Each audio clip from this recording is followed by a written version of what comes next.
I was optimistic in September, but by October I was out of the loft. And I remember a wise man once told me that all hope can never be lost, 'cause a blind squirrel finds its own acorn every once in a little while. So you gotta keep smiling. It's the Brosuv Fantasy Podcast tonight.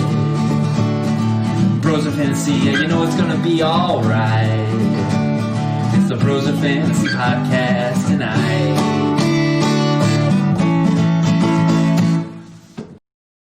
Good evening, ladies and gentlemen, and welcome to the BFFL Podcast. It is June 10th, the year of our Lord 2020. We have another fantastic show for you guys tonight, including our second Meet the League segment, which is going to be a blast.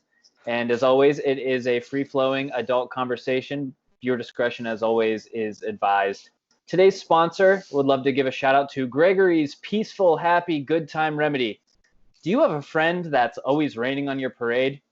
Is that friend hating on your ideas while offering no insights of their own? Gregory's Peaceful, Happy, Good Time Remedy might be the solution. This is an over-the-counter solution combining various legal, all-natural mood stabilizers and mood enhancers. Gregory's guarantees your satisfaction or your money back. Visit gethappy.com, promo code BROSIVS for a free sample today. And now I'd like to welcome my co-host. As always, we have Ryan Ghilani with us. Welcome, Ryan. Thanks, Connor. Pleasure as always. And Ryan Hartz, welcome. Hey guys, thanks for having me. And our special guest this week is the newest bad boy on the BFFL block, Pat Maher. Pat's coming off a back-to-back finals appearances, including one Blind Squirrel that he won in 2018. He spent most of his career in the league, quite honestly, as an afterthought, before surprising and surging into prominence the last two seasons with his unorthodox draft strategy and zen-like composure. Welcome to the show, Pat. Hey, thanks so much for having me, and thanks for that great introduction. I couldn't have said it better myself. So happy to be here, boys. Happy to have you. Sipping a nice haze in the backyard. I can't complain. Talking to three of my best buddies. Welcome, Looks Pat. like a beautiful day there. Good to see you there. Yep. Sun setting in the back. Birds chirping. Absolutely. Can't ask for anything more. Zen-like as always. Exactly. Yep. Yeah, Pat, we were excited to have you on, not only because you're a rising star in the league, but also because we've been talking about you the first two episodes a little bit, and your kind of unique approach to the game of fantasy football. I wanted to ask you, what would you say your place is in this league? Are you a heavyweight here to stay? Have you been getting lucky? Do you feel like you've tapped into something that's kind of putting you above the rest of the league? What do you think here?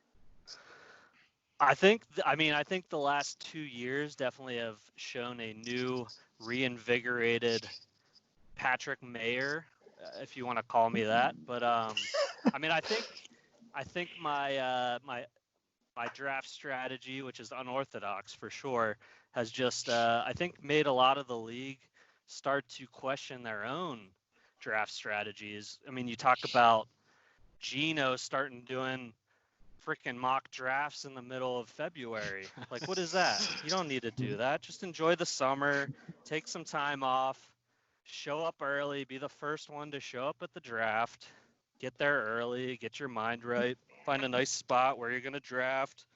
And that's really what's worked out for me. I think the last 2 years, it's really all about not a lot of preparation, making sure you're properly liquidated before the first round, and making them berry beers. Making sure your draft position's in a great spot. You want to make sure you're not sitting next to a Michelin. You want to make sure you're sitting next to an Andrew. So if you have to look over and check out the tiers, you got some information there if you didn't do your own homework. So you can kind of just copy off of the Andrews out there that put in all the hard work. So seems to have worked out for me the last 2 years, and I'm going to stick with it, I think, in 2020. Brilliant. I mean, when it comes to surely you have ideas of who you want before the draft. Right. Are you just kind of shooting by the hip, whoever, are you doing best player available? I think last year you picked 2 tight ends in the first 3 rounds, which is totally unorthodox. I mean, are you just doing BPA, or do you have an idea, or are you like, what is your thought process when that clock hits? I don't do a lot of research on specific players, specific positions, but I definitely have like a team makeup that I'm looking for. So like, if I feel like it's a tight end heavy year, if I feel like I can pull an extra tight end and use that as some trade bait, or same with quarterbacks, like loading up on quarterbacks. It's really more about the team makeup, and then one or two players that I really want. Like if a Saquon's out there, if I got, if there's one or two players I really want, and then I kind of just build my team around that and just let the draft kind of let it flow and see what happens. It's really all it's about. Brilliant. Nice. Yeah. Well, so yeah, you say about your draft style and whatever, but is there something else that you contribute to your recent success? Is there some kind of, something that changed? Because you've always been about that, laissez-faire type of drafting. You're just kind of laying back, just, whatever. Is there something else that you contribute to this new recent success that you've been having? New recent success. Because you finished first and then second place last year. First and then second, and then the two last big, 2 years. 2 big seasons. I think I have been like the high points both years, right? Or You were high points. You were high points last year. Yep. I don't know about the year before, but I think I was, because I had like Patty Mahomes and Saquon. So yeah, I don't. It's hard to say what has really changed, but I don't think I was ever like a schlub in the league. I think I was kind of like middle of the pack. I had a couple good years where I was in the playoffs, but I don't know. Like finding Patrick Mahomes was it's finding those diamonds in the rough, like in Getting the him a little late. 6 to 10 rounds that are like league game breakers. I mean, that was the one for me that won me that year, was just finding Patrick Mahomes, I think in like the 7th or 8th round, and then he's the best player in fantasy that year. And do you feel like last year, I don't know what I was doing, but I didn't have any wide receivers, and that seemed to work out for me, even though... Do you feel like you went out and got Mahomes, or do you think that Mahomes just kind of fell in your lap and you didn't really... No, I had my eye on him. Have him on the whole radar. time. You did. But, I think a lot of people knew about him. It's not like... I'm not going to chalk it up to, like, I knew something special. Like, a lot of people probably were going to take him in the draft, but you just got him at the right time. I took him a little earlier than I think other people would have, and that won me the league that year. And then the big thing for me was Saquon that year too, because I think I had first overall pick, and I did pick your own pick, and I took 4. So that kind of like bought me some additional like higher picks later on, like because I wasn't picking first position overall, so I was probably able to get somebody better in the second round. That's a great point. I don't think that anybody has picked number 1 and won the league. I mean, prior to your win, we hadn't. You did, Hartz? Last year, yeah. You picked number 1. Saquon Barkley. Well, I'm sorry, I misspoke. It just seems like the number 1 pick never does well. But I'd like to revisit Pat's draft strategy very quickly, because it was as unorthodox as it kind of can get. After the draft, I remember dubbing it the 0 wide receiver strategy, which was wild considering we added a 3rd wide receiver to the standard roster last year. And so let me just read you the few first picks here. So with the 8th pick, Pat had the 8th pick of 12. We went with Ezekiel Elliott, Travis Kelce, George Kittle, Deshaun Watson. So 4 pretty solid picks so far. Here's where things get interesting. Austin Eckler, Sterling Shepard was his number 1 receiver picked, 65th overall. Then we went Emmanuel Sanders, Courtland Sutton, and James Washington. Those were the top 9 picks. And that was the high points in the 2nd place. So... I mean, what? Sterling Shepard wasn't that bad. He was just hurt a lot of the year. But I will agree with you. Like my wide receiver, I was definitely just rolling with I think you gave me some extra ammunition because you kept calling out the 0 wide receiver strategy. So I just kept rolling with it. Sterling Shepard averaged 9.7 points as your wide receiver 1. Emmanuel Sanders, 8.2. Courtland Sutton turned out to be a pretty nice pick. Courtland Sutton was actually your best receiver last year. Exactly. Average points, 10.2. Yeah. He's pretty good. And who jumps out from that list is Austin Eckler. I mean, he was a top 5 running back that he got at a severe discount. So those are, like he said, I don't think he was quite seventh round pick, but those. But at draft time, he wasn't a discount though. Who picks 2 tight ends in the first 3 picks and doesn't pick a wide receiver until the 6th round when we're playing a 3 wide receiver roster? But those are 2 wide receiver ones, though. They're 2 wide receiver ones, basically. But So I'd I also basically be picked interested 2 wide to see. receivers. I'd be interested to see how many, or like how active you were throughout the season and how many pickups you had, because like to me that draft is kind of rough. But Super rough. You had high points. So were you making moves throughout the season, or did something just pan out for you? I mean, 23 moves. 23 moves, draft, which was my draft. 8. It doesn't sound like I made a lot of moves. No, 9. Wait, but didn't you offload Kittle or someone? Who did I traded Kittle to noon for Aaron Jones. Jones. Make a big trade. Aaron Jones, which was huge. That was Yep. huge because He went Aaron off Jones finished next- he finished in the top 10 for sure, probably top 8 of running backs. Yeah. Yeah. It was like Ghilani. he went on a stretch there for like 6 weeks that he just crushed. Do you have it up? Ghilani? I also want to know how. You have I also want to know how you have the stats and nobody else has stats. I'm looking at last season. You have He's the just stats looking right at the roster. I think you got it. You made that trade pretty early, right? Would you say like maybe week 3, week 4? No, I think it was later because I was trying to trade. I was using him as trade bait for a while and nobody was biting.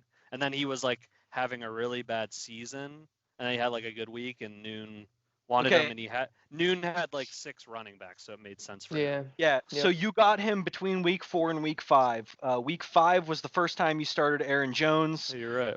And week 5, guess how many points Aaron Jones had week 5? Oh, yeah, do you have the 3 running? 45. Yeah, he had a 3 TD game. He had a 3 TD game. He had 45. He in his first 4 weeks. He might have had 4 TDs that game or something. Crazy. He had 4 touchdowns. Yeah.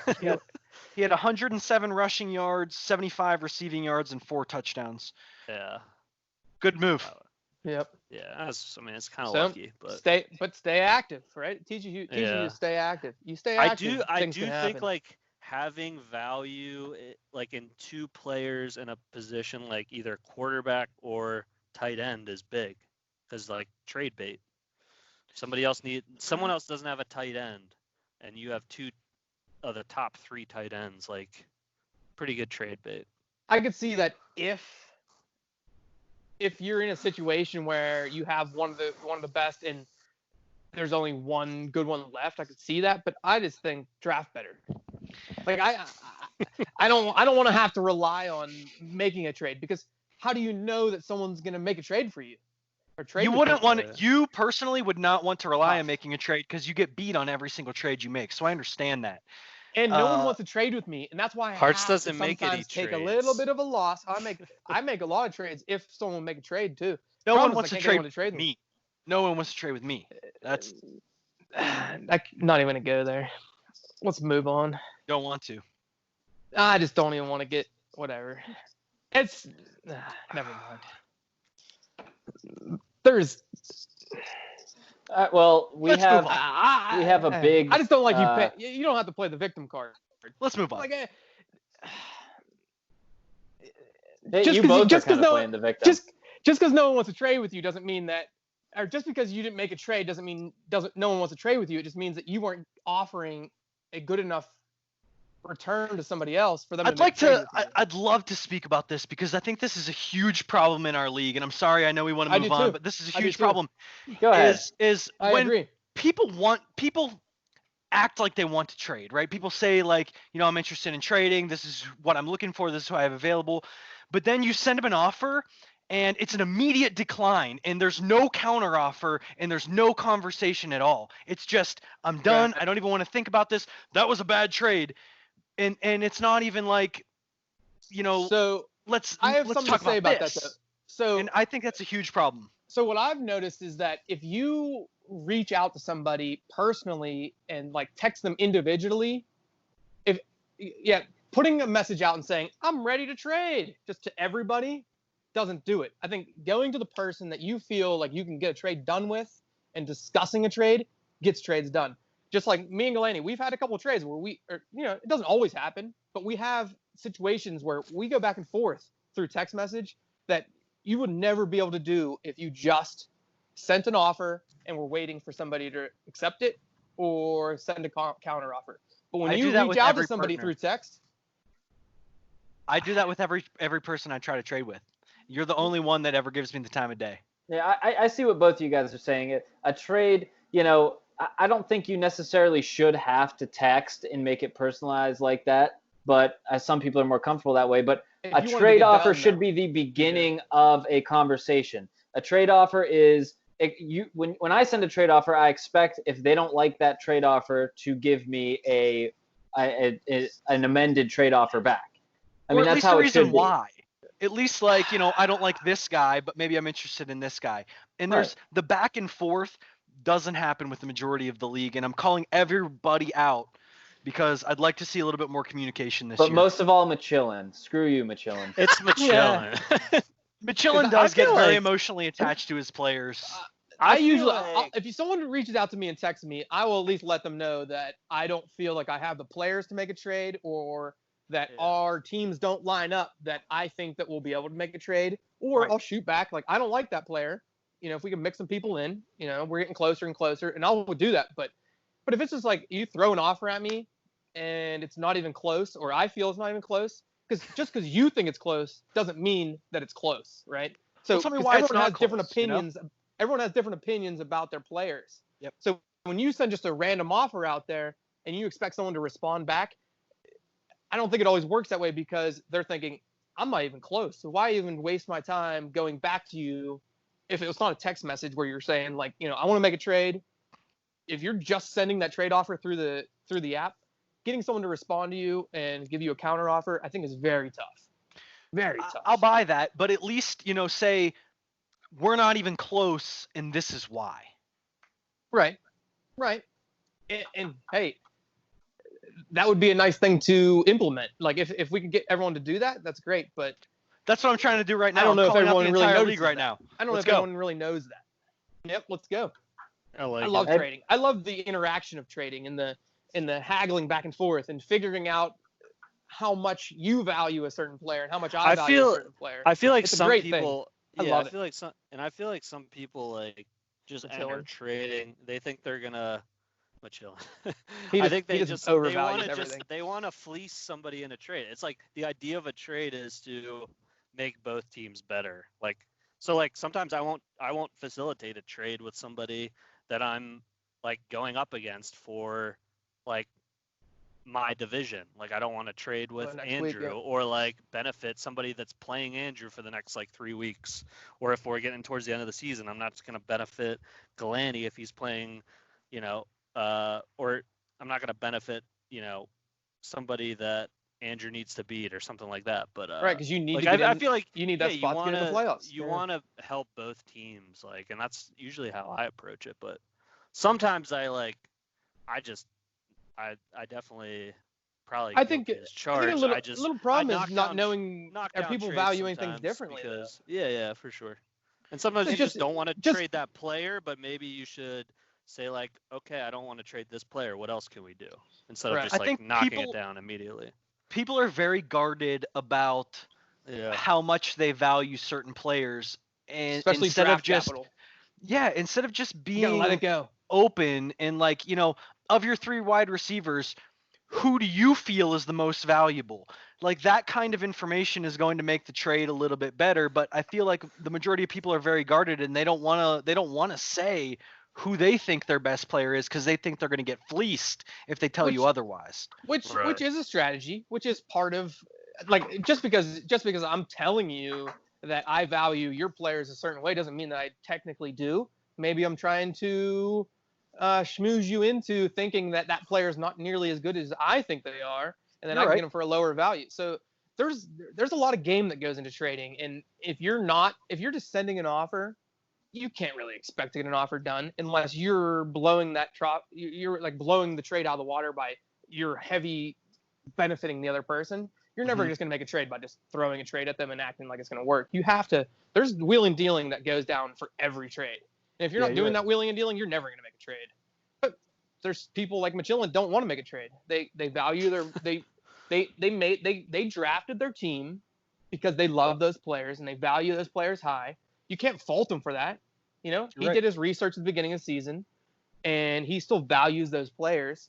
So you can't just be like, oh, he won't trade with me. That's because he values his players too high. You have to just move on to the next guy. That's just what it is. Yep. You're right. All right. Well, Ghilani, you have a question here, and we have an interesting topic to talk about, and I'm real interested to hear Mahar's take on it. Yeah. So Mahar, I'd love to know, since 2QB or excuse me, since Superflex is basically set in stone, what rule change would you like to see in the league for the 2020 season? Not too. Can I just? I don't know if I. No. We're not talking about that. Yeah, let's not talk about that. Just not. But here's something I've always been like.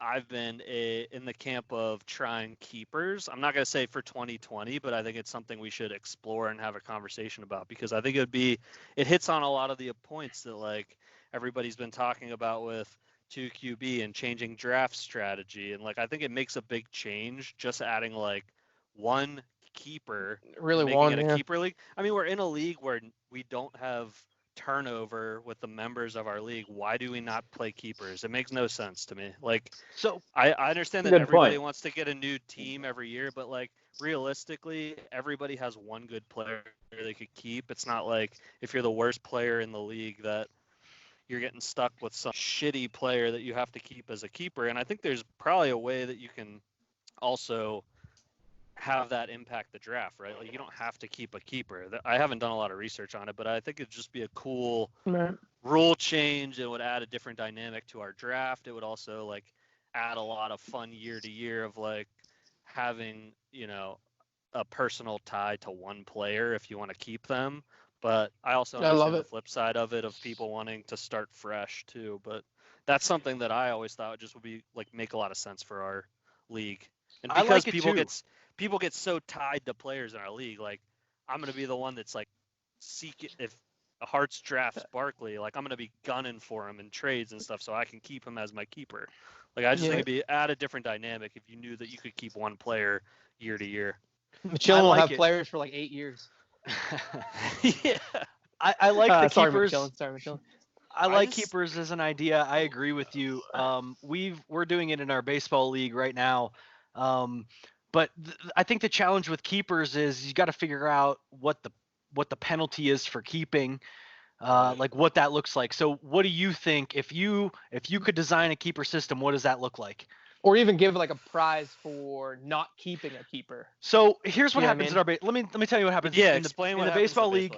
So it's a little bit different because there's 22, 23 players instead of whatever we have in football. But we did the round that you drafted in plus or minus one. So if you drafted somebody in the 7th round and you want to keep them, you forfeit your 6th round pick next year. And then we implemented a 3-year keep. So you can only keep a player for 3 years, and you also cannot keep your 1st round pick. Are you allowed to keep trades? If you get a guy that gets traded to you, can you keep him? Yes. So they have to be on your roster at the end of the season. They have to be on your roster at the end of the season. And in the event of a player being dropped, so if say you pick up Cortland Sutton in the 8th round, and you drop him, and then Pat picks him up, then he would be Pat's player to keep next year. From when you drafted him. But from when you drafted him, right? Exactly. What if it's a free agent? What if it's somebody that was never drafted and you picked them up off waivers? The last round. Last round. That's nice. That's really nice. So it really builds in a lot of value with those. Wait, so you're not just giving up the round before you drafted the guy, but you're also giving up the 1st round pick too? No, just the round that you drafted him. You're saying you can't keep a 1st round draft pick. No, cannot keep a 1st round draft pick. That's what he said about the first. Yeah, so if you pick a guy in the 2nd round and you want to keep him the next year, you would lose your 1st round. And then if you could not keep that guy 2 years because you got him in the 1st round that year. So if you wanted to keep him, it would be round 0. So you can't keep him. So it kind of limits the amount of time that you can have a guy, but it also kind of decreases the value of that pick every single year a little bit. Yeah. I think that could work. I like the keeper. Work. If we implement one of those, like I don't know, I forget what they call it, where there's like a pot. I don't know. We might have talked about it last episode, but like you have a side pot basically, right? That continues on, and then with keepers, I think it's usually play with dynasty where your whole team moves on to the next year. But having something where you throw a little side pot, and the first person to win twice, takes that pot, and then you do a redraft. Which I like that cool. idea. I like that idea. Like, just redraft. Boop. Yeah, but I hate the idea of dynasty. I really am just out on dynasty. Is too much too. I agree. Mm-hmm. I like keeper, and I like max 2 maybe. But that's the thing with keepers. Yeah, max 2 just because the skill position players that each team has are so small. I mean, we only have 2 in fantasy baseball, and like Ghilani said, our rosters are like 23 players, 22 players. So I feel like 1 or 2 keepers would have to be the max. I think even 1 is enough in NFL, like in fantasy for NFL. It's like that's enough to change the draft strategy. Yep. It definitely does. Like think about Miles Sanders. Okay, I could take him in like the 12th round, but he could be my keeper. Of course you would say that. Like, no, but it's just a good example of a guy that I would rather have KJ Hamler. Neither. A guy, but you know what he's saying. You know what he's saying. Yeah, I'm just coming out of college. Like I'd rather I could take him in the 8th round instead of the 12th if I know that he pans out, and then I could keep him. Like that adds value to the younger players. Are you saying each year it goes down 1, 2? So like you took him in the 8th, next one's 7th, next year it's 6, and you're gonna keep him for 3. So bingo. I gotcha. Pat, how are you thinking you're going to prepare for a super flex league? Are you into it? Are you softening towards it, or are you still kind of?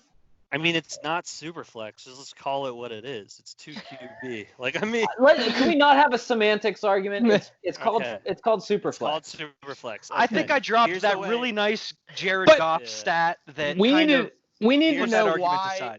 We need to know why Ghilani is so against. No. Here's the way. It's so against limiting to 2 quarterbacks. I asked Maher a question. I didn't ask you a question, Hartz. Yeah, but Ghilani is really the only one that's. Whatever. All right, continue. Go ahead, Pat. I want to hear what you had to say. I mean, the way I'm preparing, because I know that changes the value of quarterbacks, I'm drafting 3 quarterbacks in the first 8 rounds, for sure, 100%. Because I'm not going to be the guy that drafts 1, and then it gets to like the 15, 16th round, I have 1 quarterback, and like, which is annoying. I can play some flex players, and then I lose that first quarterback, and my whole season's over. That's what's going to happen to somebody in our league. So that's the reason I'm against it. But if we choose to go that route, I don't have a problem with it. But I'll be drafting 3 quarterbacks in the first. That's why I want to limit it to 6 to 8 rounds. That's why I want to limit it to 2. I think limiting it to 2 makes sense, but it's also like. It sucks. Then you're forced not to play a QB a couple weeks, but that's the whole argument that it's not 2 QB. So you should have to not play a QB a couple weeks. And that's I want to see. And if you draft 2 quarterbacks that are playing the same week, then that's your own fault. Ghilani, why won't you even consider the two quarterback or the 2 quarterbacks? Because it limits the strategy. It totally limits the strategy. If you don't want to pick, it does. If you don't want to pick 3 quarterbacks, you don't have to. If somebody does want to pick 3 quarterbacks, they do. Anytime that you limit. What's the argument for not doing that, though? I'm going to give it to you right now. I can guarantee you I'm not taking 3 quarterbacks. I'm going to give it to you right now. Give me a sec. Give me 1 second. A quarterback's floor is 10 to 15 points. Wrong. A wide receiver's floor is like 0 to 5 but points. That's not even really the argument. The argument is every single time. My argument is that for the 2 is that if something, when you come to your bye week, then you have to either play somebody else, or because obviously if one of your quarterbacks is on a bye, you're just going to go pick somebody off the waivers and play them for the week, right? That's just what you're going to do. Because listen, you have to play 2 quarterbacks in that position, or else you're just not going to win. And I'm going to tell you why right now. Jared Goff last year was the 13th best quarterback. So he would be the best quarterback technically that would be in the super flex spot, right? The best one, because he's number 13. There's 12 guys. He's number 13. Jared Goff had less than 10 points 5 times last year during the regular season in the playoffs. 5 times. Because they picked the 6 wrong times he had 13 points or less. 6 times out of 17 weeks, and week 17 we don't play. So 6 out of 16, he had less than 14 points. Now, if we So compare that to a wide receiver 3 then, because that's what you're flexing against. Yeah, but a wide receiver 3 has the potential with the bonuses that we have to easily score 10 points. Well, Right. A wide receiver, Bull- 10 Bullshit. points. What is their 10 floor? points. Bullshit. Listen, 10 No, the points. bonus is We just had a whole season of wide receiver 3s and it sucked. It sucked. no. With the bonuses, That's it's not not the point. That's not the point. That's It has any nothing to wide do with it. receiver. You're Listen, playing your 5 your catches. wide receiver 3, your running back 3 against quarterback 2. No, I mean you're That assuming. is- that is your for super flex listen, position. Listen, just listen. It's retarded. 5 catches for Sorry, 50 edit that out. yards and a touchdown is 12 points. 5 catches, 50 yards, and a touchdown is 12 points. A lot of wide receiver 3s are putting up that stat line week to week. A lot of them. You have to Why just do look why at did the we hate matchups. 3 quarterbacks No. so bad? Why did we hate 3 wide receivers so bad last year? Why did everyone hate it? It's totally different. Because I don't you see how that couldn't has find to good do with wide anything. What do But you listen, mean? That's we're the talking position about that you're playing We're talking against. about the best super Dumb. flex It's dumb. has 13 points or less 6 out of 16 weeks. What's that? 35%, 37%? How does it not add to your strategy that you have to either decide to drop a quarterback to play a quarterback, or you just roll with another position until next week when you can play your 2 quarterbacks? I think there's more How is that not a strategy. strategy? How is There's there more no strategy strategy in Pitt. Like Pat says, he's going to take 3 quarterbacks in the first 8 rounds. Well, he's going to be severely limited at the other skill positions, and I don't plan on Yeah, but drafting I'm gonna 3 be. Did you quarterbacks. see his draft last year? So that's the strategy. He was severely limited. To you and yours goes down. He was but severely limited last year without drafting those 3 That's quarterbacks. the strategy. That's the strategy, though. And he You was fine. He was decide- high you decide- points. There's more decide what's diversity over important to what you. you're gonna. You Yeah. decide what's important to you. It's the same rules for everybody. If you want to play 3 quarterbacks, you play 3 quarterbacks, So, and then you're going to be 2. And then you're going limiting to it to 2 is the disadvantaged same to rules for run everyone back. too. You can't use an argument that works both sides. 2 quarterbacks is for everyone too. Don't quit using the arguments that work on both sides. It drives me insane. That's all you do is you give an argument, but it can be both sides. You can't use an argument if it works for both sides. I understand Stop what that. you're saying. It just crushes me every time. That's all you do is throw arguments that work for both sides. I No, can well, return the same exact argument. You're not It's the same exact listening. thing. You're not you're not listening listening to to the his other argument, though. It's the same rules for You're- everyone. Yeah, so is you're- limited because to 2 quarterbacks. What I'm saying is you're Oh my so gosh. angry about a certain rule, but So are it's the same you. for everybody. So It's are the same- you. Listen, I Right, so get go it. down to the 2. It's the same for everybody. That's the Okay. exact same argument for both sides. Is it not? Is it not? You're just telling me right No, now well, it's the same rules for everybody. Well, why not just accept 2? It's the same rules for everybody. I don't know if it's right, but I'm just saying that's your argument. You can't We're use not. that argument. I don't use want a different to accept, argument. Use a different argument. I already told you the different argument is because there's less strategy when you Says limit.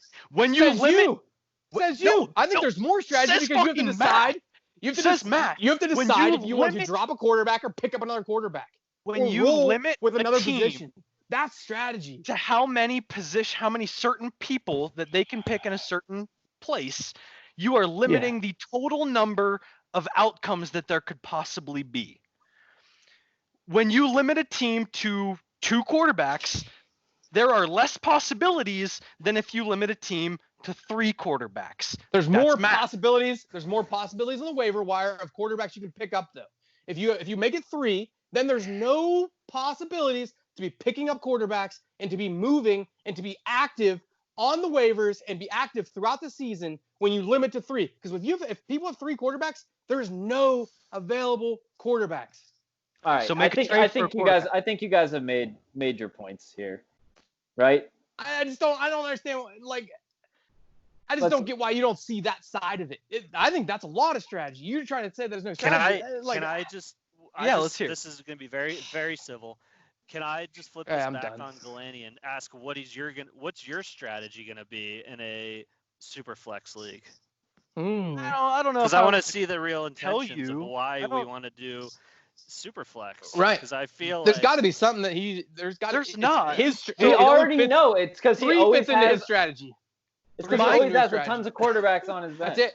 because Three we fits all into a know strategy. quarterbacks have like Two doesn't fit into a the strategy. highest floor of any player. You're out of your mind if you think you're going to play like some wide receiver 3 over a It's 15 insane. to 20 It's an insane thing. quarterback. I'm playing. I don't know why Quarterbacks you don't guys get are 15 to 20 every insisting week. it's a wide receiver 3. Some It teams always are is. stacked at running back. Some not every team's going to be stacked at It's- quarterback. I don't understand why it has to All right, be. well, then Some teams still are going to running take back 3 3. wide receivers in the first 4 picks, and they're going to have 3 unbelievable wide receivers, and that their third wide receiver is going to be literally better than a third somebody's of the first wide season- receiver who didn't pick until the Wow. 6th round.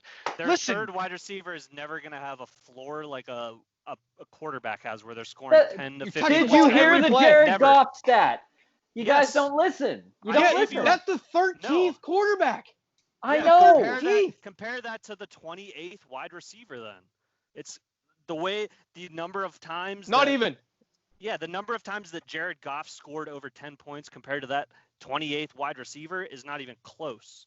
And that's why I would not play a wide receiver over Jared Goff. Okay, how about Plus, this? I want Jared the Goff is your guaranteed points. 13. I want guaranteed Baker that means- Mayfield was the 20th quarterback. 20th quarterback, okay? So he would be Superflex 8.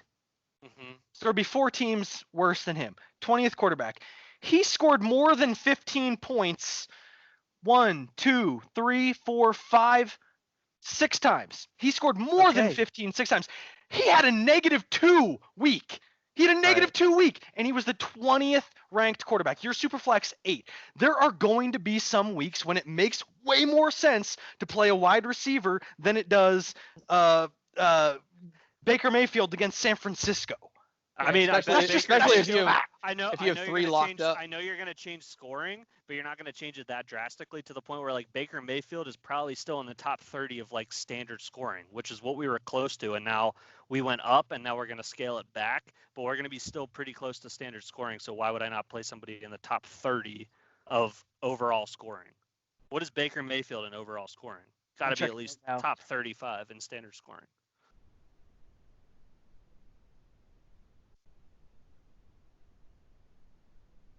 I don't know. I just love the idea What is he? of having 26. 2. I love 26. the idea of limiting I know, it to I know we're going to creating change scoring, things. but we're not going to change it drastically enough to the point where Baker Mayfield's still top 26. So Maybe over the you're not course gonna- of the season, but not week to week. Baker Mayfield Right. isn't a start week to week in a superflex position. He's not. There are Okay. going to be some weeks when Baker Mayfield is going to sit on your bench, Sure. and some that he's going to be I think there's going to be it's going to be weeks that I- you play him and you're going to be disappointed. It's not I'm going to be weeks that rolling he's the on your di- bench. It's going to I'm be not weeks that you rolling the play him dice and with be a wide disappointed. receiver that's going to catch the ball 0 to 5 times compared to Baker Mayfield, Right. who has the ball in his hand every single time. Yeah, you And got that's unlucky your he had draft negative strategy. points. and that's your draft strategy. And you take Yeah. 3 quarterbacks in the first 8 rounds. I Do it. will. Let's see what happens. See, Yeah. I won't be. Absolutely. I will. won't be, and it's not even so much the draft strategy to me. It's the in-season movements. Because the draft is always, it's just, the draft is what it is. But I love the idea of there being available quarterbacks within the season to be able to move around and shift. But if you have 3 quarterbacks, there are 0 quarterbacks out there. There's 0, and you're just hoping that none of your quarterbacks get hurt, and if one of your quarterbacks get hurt, that your backup one is someone that is playing. That's it. And I don't know what you want me to say. I mean, Pat, the draft sky strategy. looks beautiful behind you, man.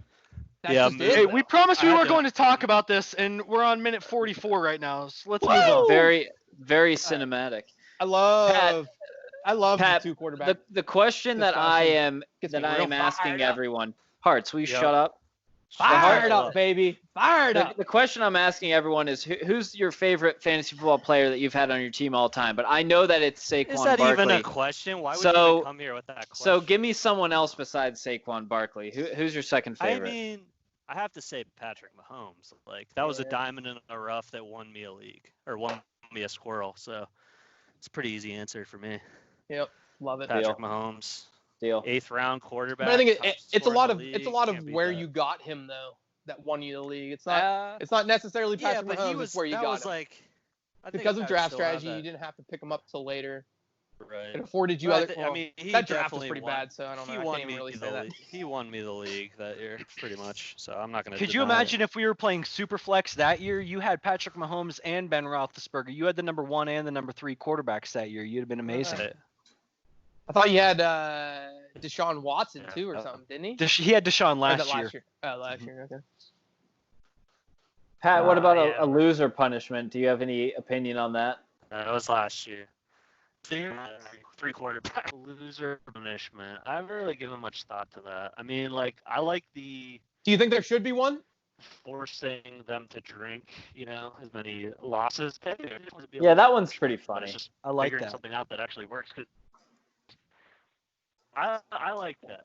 I think mean, we're it's losing you a little bit there, it's Pat. definitely like a benefit for me. Yeah. Still hear me? Yeah, you're a little Little jumpy, but Can you hear me? Yep. you're good. Shit. I like that, making them drink as many drinks as losses that they had. Is that before funny. the draft? Yeah, Definitely before before. round 1. I think that's don't mind pretty that. savage. Yeah, it'll I be kinda like funny. that. Make it. Not Ghilani's just got to be drinks, ready like for 9 shots. drinks Ghilani- then. Shots. Ghilani would have had a lot of drinks this year. Listen, that's commonplace for Pat and I. Pat and I are drunk at the pool by 11 Yeah, o'clock I mean, in the like, morning that's every single right. time. Before any of you guys even wake up, Pat and I are fucking Excuse- hammered. Excuse me. Come on. Excuse I was there me. pretty early last year. It's I was literally there part wait. of my I was there strategy. early, waiting for 3 hours for you to show up, Ghilani. I was in the fucking closet waiting for Gotti and Gino the whole damn I was time. downstairs. I was downstairs year for 3 before- hours waiting for you. The year before, Pat and I were, honest to We were God, making Yeah. Bloody almost Marys at blackout drunk at 7:30. 11 o'clock before anybody We else were- even thought about coming over. So We what were was your making excuse Bloody last year? Marys at 7:30 at your house. I think. That was your excuse for 2 years ago. What was it last year? Last year, we've already talked about this on the podcast. I don't like to revisit Yeah, I wouldn't draft those guys either. the Yeah. the injuries that happened. Pat, what about this? Obviously, half the league has won a squirrel, half the league hasn't. Who's your pick for the No Squirrel Mafia member to win a squirrel next? I hate to be a suck up, but I think I might have to go with Connor Tarwater. I put in the Is that work. I think that you 3 have for solid- 3? I think it's solid draft strategy. I think players coming out of college. Like, I think you're just bound to get a win here eventually. Like, I think you have a good head on your shoulders about it. You're not too cocky. I think you're just going to be the next one that takes it.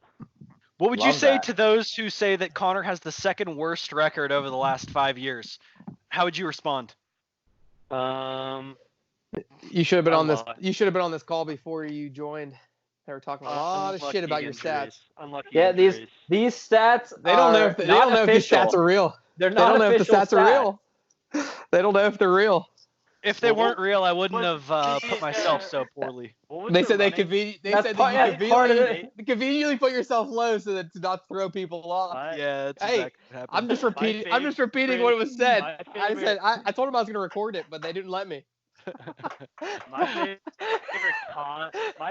One of my favorite moments in fantasy football history was BFFL history. Was I think 2 years ago when Connor, who did you draft from the 49ers, where he got Jerick hurt? McKinnon. And then Yep. I was in the Uber on the way home, and Connor was trying to deal me Jerick McKinnon, trying to cut a deal with me. He's like, I'm trying, No, I'm trying no. to get the handcuff. Yep, I'm trying that to did pop the happen. I remember handcuff. that. I remember You were that. It was, Hey. it No. was you're selling it off like you were trying to get a handcuff. That's a and savvy. Jerick McKinnon. Yep. It was you Savvy wanted fantasy football player. Alfred Morris is who you wanted. Sa- Absolutely. savvy. Who's Yeah, 'cause also that was- a- You're thinking, what? Yeah, I'll take it. Then you look at the news and No, never mind. I wasn't never trying mind. to trade Jerick McKinnon. I was trying to trade someone else for his handcuff, and yeah, you for his said, handcuff. That's what it was. and you said, nice try. Yeah, that was a dark day for me. Obviously, 1 hour after drafting, when your second round pick tears his ACL, it really kind of puts a damper What a on a special day. What a shady move, but it's moves like that I think is going to win you your squirrel. I had a One feeling day you it's had a gonna pay special off for team, you. so I don't know. I mean, I wasn't trying to give you McKinnon, so I wasn't really. It wasn't Very like, savvy. It wasn't unethical, I don't think. Unethical. I call it savvy. Savage. Thanks, man. It's worth it. It's worth a try. Worth a try. Alfred Morris, stud elite. The guy that doesn't prepare probably probably didn't know that McKinnon was hurt yet. So it was a great move. It was a great try. I think I googled it. He was also probably hammered. So. And I knew he was pretty drunk in an Uber, so I thought he might just click accept. That's part of it. That's part of it. That's fantasy football, though, baby. Exactly. Gotta take advantage. Love it. Well, I mean, so we've had 3 podcasts, and in all 3 podcasts, someone has picked me as the next No Squirrel Mafia to win. So I feel proud about that, but also I guess that means I have something to prove.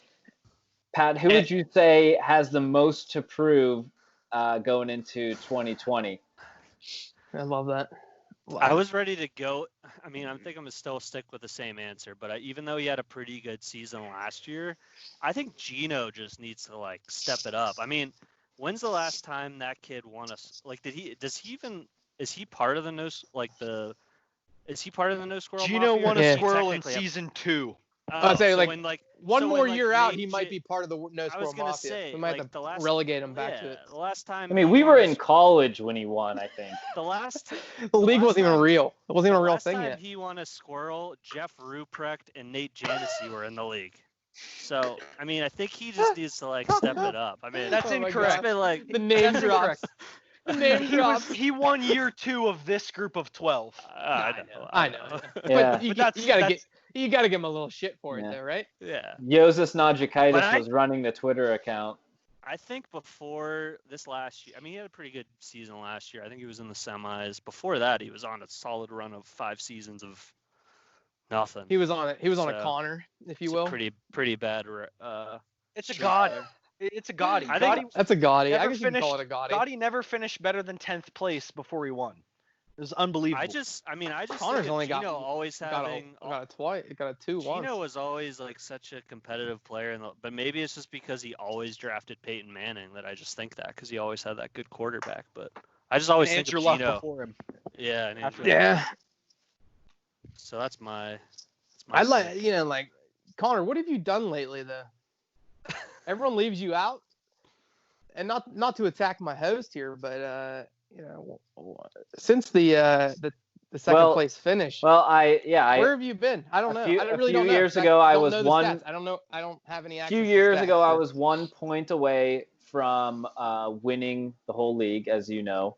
How many years? A couple years ago.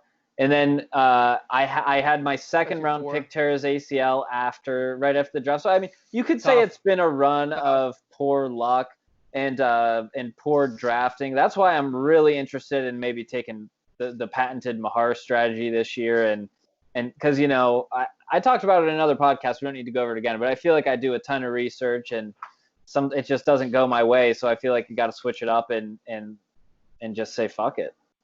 Connor was 6-7 last year, which was 1, 2, 3, 4, Bubble 5, team. 6, 7, 8th best record, second to last in points.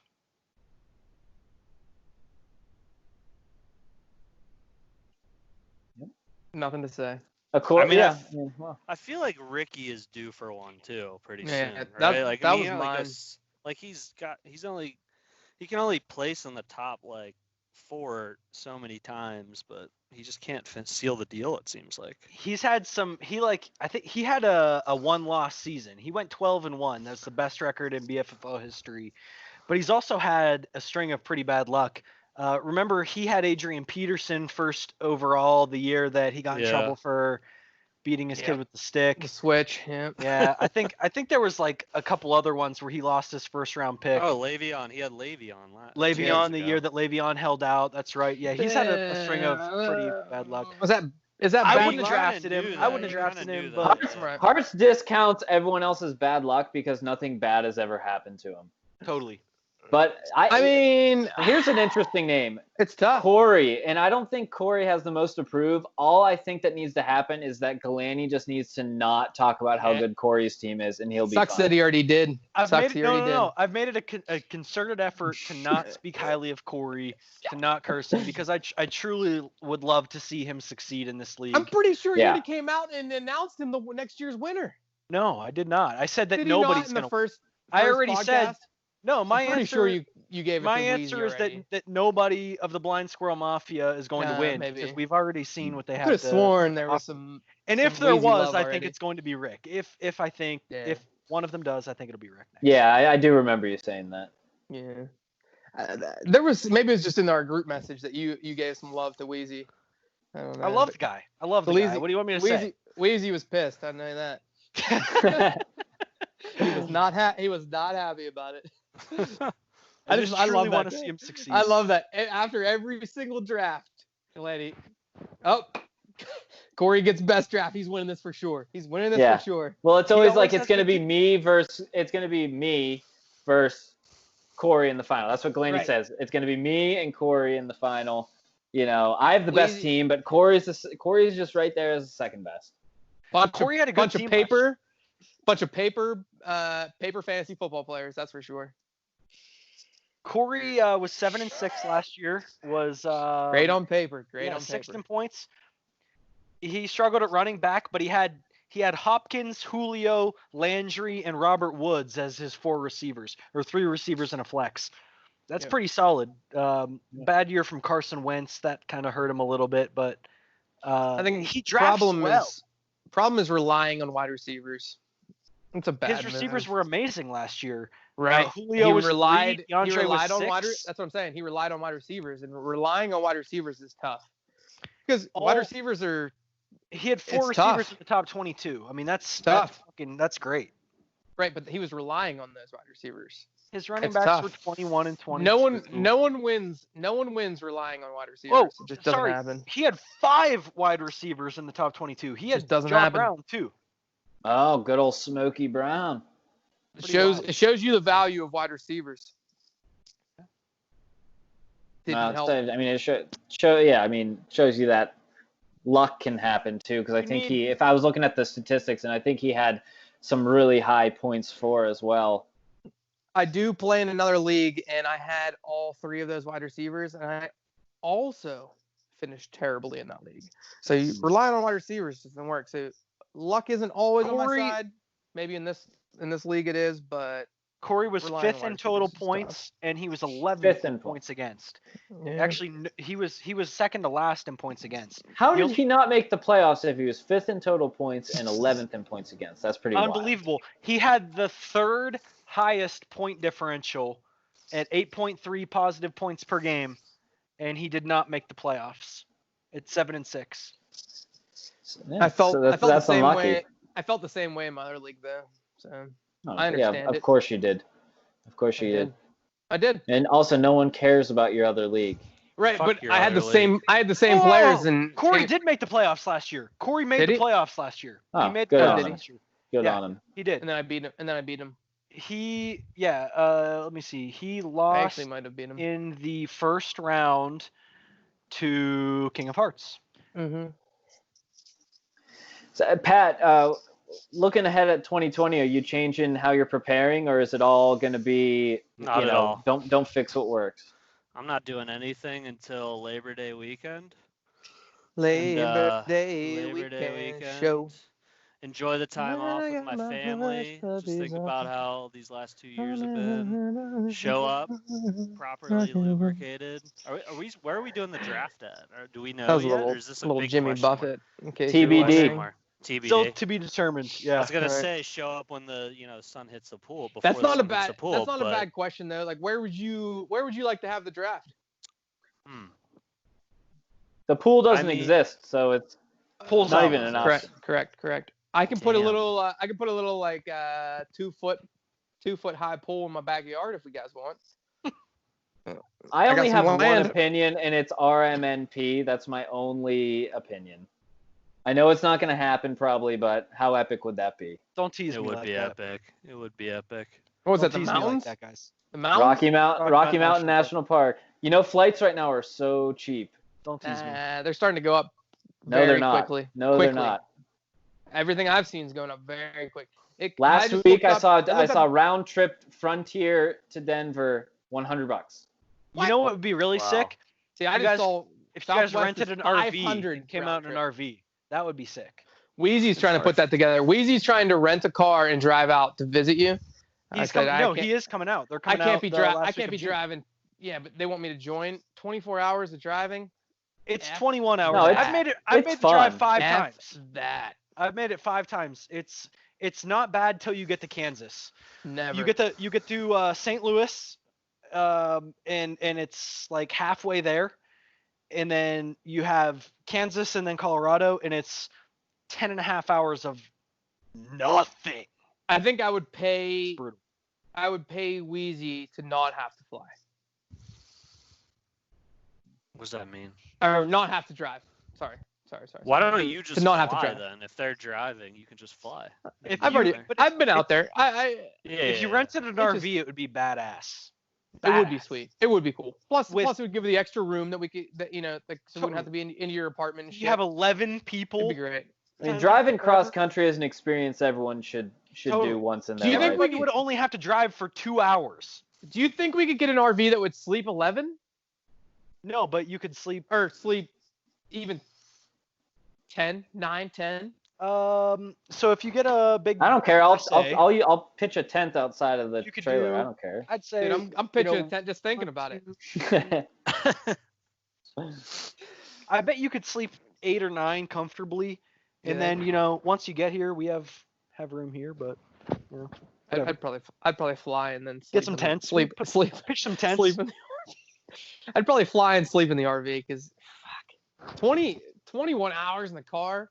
It sucks. I hate driving 6 hours to Ocean City, Maryland that I do every year. That's just too much. It changes. Your thinking changes between, I just want to get there. 6 hours isn't that bad. Between a whole day, you just kind of relax and try to enjoy the adventure of it. Yeah. If I was in the back of an RV, dicking around with 9 other guys, it'd be kind of fun. Yeah, I know you love nothing more. I want to give everyone. Come on. I want to give everyone a chance for some last words. Ghilani, you have any last words of wisdom? Anything you might want to say before we sign off tonight? Yeah, I'd like to say thank you to Pat for being on the show.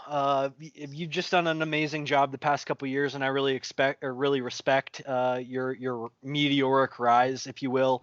I'd also like to say that there's a lot of crazy things going on in the world right now, and I just hope that everybody stays safe and healthy, and that we all can kind of come together on a level playing field and just see everybody as humans and people of this beautiful planet that we inhabit. Absolutely. And just hope everybody's staying safe out there. I love you guys, you three, the rest of the league. Miss you guys to death. But just, thanks for being here, Pat, and another great episode. Beautifully said. Beautifully said. Hartz, any last words? Yep. So same thing. Hey, Rhodes. I just wanted to, thank Maher for coming on the podcast today. Appreciate it. Got a lot of insight from him, and love his strategy. And I also love that he is on my side for pretty much everything. So, and then also I want to apologize for dropping the R word. That's not really my thing. I got up in the heat of the moment there, and I don't usually say that.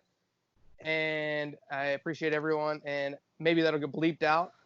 Who knows? It depends on who's editing this thing. Yeah, we'll ask the editor if they know how to do that. Editor, but believe me, it's not really my thing, and I love everybody, and I appreciate everyone that's tuning in, especially you, Phil Jasinski, biggest fan. But other than that, appreciate it. And until 2 weeks from now, take it easy. You know what I'm saying? All right. Pat, any last words, buddy?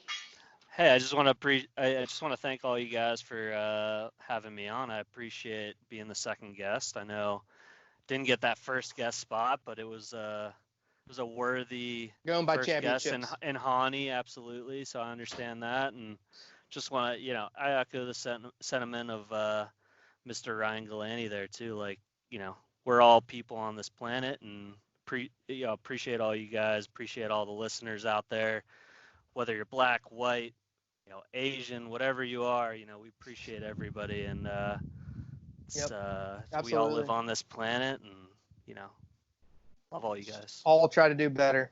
Yep, absolutely. We all need to do better. Just self-reflect in these times, and how can you all do better? Let's all try to make this planet a better place. Absolutely. Yep. Absolutely. And Pat, thanks for joining. Your Zen-like approach to fantasy has not only changed how I view preparing for fantasy. Can you guys even see me anymore? I'm like, yeah, you're there barely. You're there, but barely. You've changed the league, Pat Maher, and probably for the best, man. So I appreciate having you on, and it's been a pleasure, boys. Yep. Thanks, guys. As always. Take care. Thanks for having me on. Have a good night, guys. Till 2 weeks from now, let's go, baby. Yep.